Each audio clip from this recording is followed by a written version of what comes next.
Бүген кояшлы яз фасылының якты көненең төсе Сулеймановлар гаиләсе өчен сорырак тоела.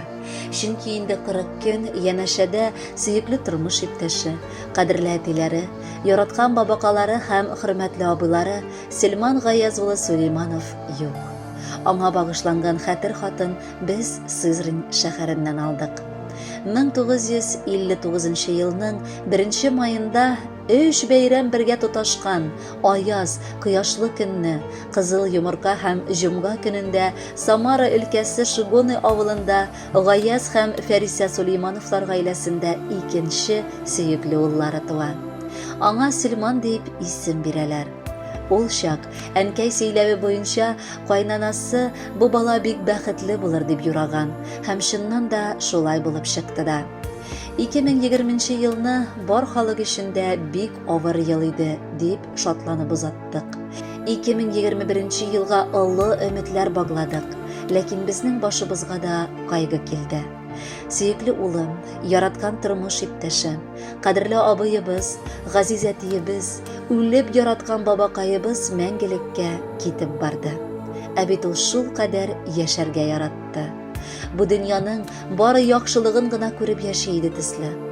Бар кешегә дә ярдәмгә ашыгучан, кызганмыйча алтынга тиң киңәшләр бирүче.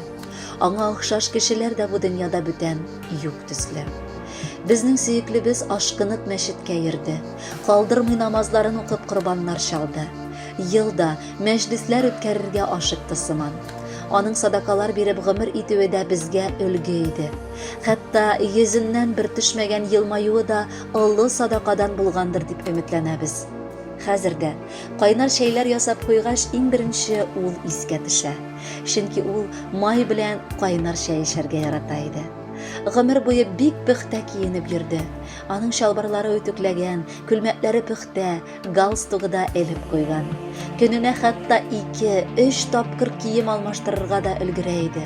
Аеруча хуш исле парфюм кулланырга сөйде.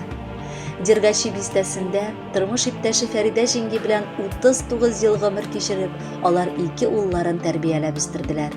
Илдар белән Лөкман абыебызның күчермәләре. Районда да абыебызны белмәгән кеше юк иде. Һәммәсе аны хөрмәт иттеләр. Бушка гына түгел, Фәридә апа аны юри килеш командир дип атый иде. Гомердә бер җиремдә авырта дип әйтмәде ул. Ләкин Саратов шәһәрендә табиблар авырап куйгач диагноз куя алмадылар. Шул вакыт Мәскәү шәһәренә юл тоттык. Теләгебез профессорлардан диагноз куйдырып, тиз генә абыйны дәваландыру иде. Ләкин кытышкыч диагноз куячакларын, начар шеш булуын һич уйламадык. Абыебыз барыбер өметен үзмәде. Алла бирсә терелермен әле дип бик шат килеш алга ниятләр кырды. Санаторийда яткан чакта да ул, менә терелербез дә, кайтып янәдән бәхетле килеш яшәрбез әле дип Илдары төшергән видеода сөйли. Ләкин Сызрань шәһәрендә төзегән өендә дә ул яшәп өлгермәде. Ә бит туганнары янына күчәрмен әле дип уйлап торган булгандыр. Менә шулай көтмәгәндә кеше гомерләре өзелә икән. Хастаханәдән без аны җирләргә Зур Чиркли авылына алып кайттык. Ә үз яшәгән төбәгендә һәммәсе дә хушлашырга көткәннәр. Без бүген дә аның юклыгына ышанмый яшибез. Әйтерсең, менә хәзер ишек ачылыр да елмаючан йөзле абыем кайтып кире керер. Балалар инде олылар булсалар да әтиләрен югалтуны бик авыр кичерделәр. Лөкманы һаман да елаудан туктамый. Ә яраткан оныгы Амирасы күлмәген тотып, "Нишләп бабам киттең?" дип үксеп елый. Нишләп? Без үзебез дә бу сорауга җавап эзлибез. Ләкин Сельман абыебыз шикелле изге кешеләр анда да кирәктер күрәсең. Я Раббым, аның рухы тыныч, тар кабере киң, ятар урыны гөлбакча, керәсе урыны җәннәт булсын иде. Абыебызны соңгы юлга узатырга ярдәм итүче бар мәчет картлары, авылдашлар, туганнар, танышларга да олы рәхмәтебезне белдерәбез. Раббым, олы саваплардан сезгә язылсын бу изге гамәлегез. Бисмилла диеп язалар һәр бәйтнең башына. Гаяз улы Сельман диеп язарлар кабер ташыма. Әнекәем, рәнҗемәгез синнән алда киткәнгә. Үзем гаепле түгел бит гомерләрем беткәнгә. Фәридәм, син бик тырыштың, тырыштың терелтергә. Синдәй гөнаһсыз хатынга мөмкинме сүз әйтергә? Илдар улым, каберемдә чәчәкләр үстерерсең. Мин әтиеңә әйткән сүзне исеңә төшерерсең. Лекман улым, сиңа әйтәм, әниеңә син булышчы. Йортны тәртиптә тотарга һәр вакыт син бурычлы. Туганнарым, без һәммәбез ихлас туганнар идек. Уеннарда һәм эштә дә һәр вакыт тигез идек. Балаларга ата күзе тормышта бигрәк кирәк. Туганнарым, ятимнәргә булыгыз зинһар терәк. Алиса сеңлем, килгәлә бир, Фәридә хәлен белеп. Зирәткә кил, салават әйтеп, каберемне нурга төреп.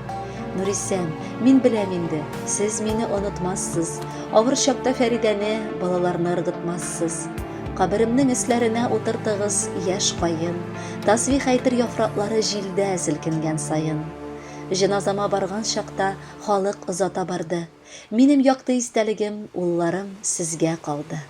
Фәридушым, ашың пешкәч балаларың җыелыр. Шул вакытта мин булмагач күзеңнән яшь коелыр. Өегезгә күбәләк керсә, аны куып чыгарма. Иртә ташлап киттең диеп күңелеңә авыр алма. Балаларым сезгә әйтәм, әти сүзе дип аңла, әниеңнең сүзен тыңла, аны хафага салма. Һәр атнаның җомгасында минем җаннарым кайтыр. Хәер биреп дуга кылыгыз, минем рухым шатланыр. Җитәр инде, тагын язмыйм, уйлар югалтыр кешен. Авый җаным, үпкәләмә бәетләр язган өчен. Уйлап торгач исем китә, күздә яшьләр күренә. Бу бәетләр дуга булып барсын иде үзеңә. Сулейманов Силман Гаяз улы истәлегенә укылган хәтер хатын бер туганнары Алиса апа белән Нуриса апа язганнар. Барча якыннарының кайгысын уртаклашабыз һәм олы сабырлык телибез. Мәрхүмебез истәлегенә алда яңгыраган җыр дуга булып барып ирешсен иде. Мизгелләрне сагынып көтәбез, гомерләр сизелми үтә. Йөрәкләрне әрнетеп бетеп, кемнәрдер мәңгелеккә китә. Якты дөньяларга бер тугач, яшәргә иде туйган өчен. Якты дөньялардан кем туйган, яшәт Ходай йөзләр тулган өчен.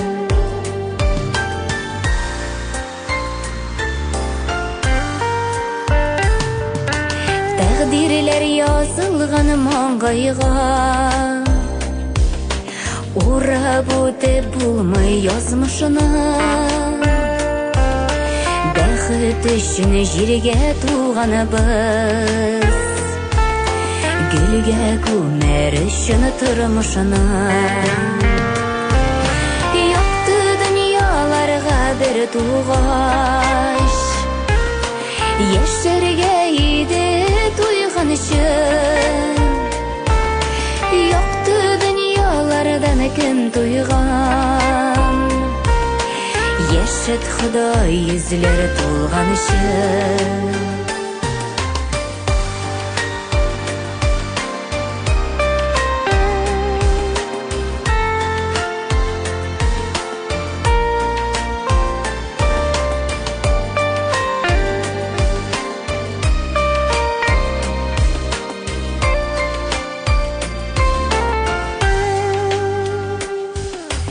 Барыр юлыбыз якты булсын, бетмәсен дөнья мәшәкате.